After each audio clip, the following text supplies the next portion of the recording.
We always knew about Huntington's in the family, but it just wasn't really spoke about until Dad's positive diagnosis. Maybe we were all living in hope that, Dad and his two siblings weren't going to get it.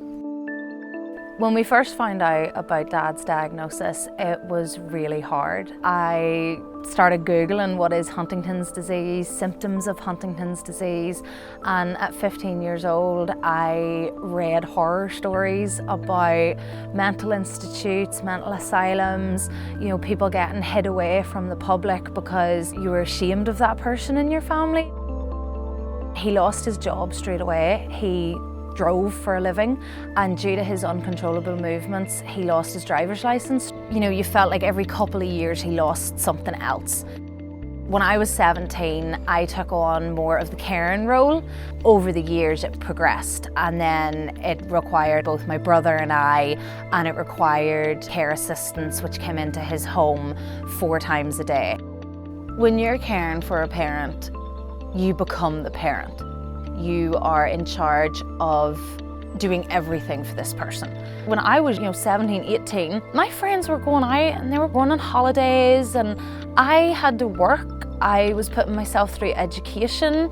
I had to financially support myself, and then I had to look after Daddy. And I would never change anything, but it was really hard. I do believe my dad had a good life. He just had a really, really, really short one. I was never embarrassed of my dad. I was never ashamed of him. I was never put off bringing him somewhere because of his uncontrollable movements, because of his slurred speech. But if there was something that would set the symptoms back a bit, that would be everything. I turned 30 in a couple of days.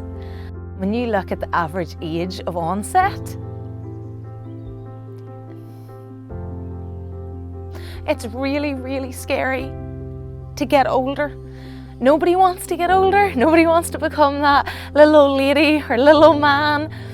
But it's really scary to think that I might not even get to be there because I was born with a defective gene that's going to take that away from me. I know I could get tested, and that, if it tests negative, then sure, that's great. But asking somebody to go and take a blood test and sit in that room to be handed an envelope with the fate of your future, that's really hard. I'm just not there yet. I think testing is an incredibly personal decision.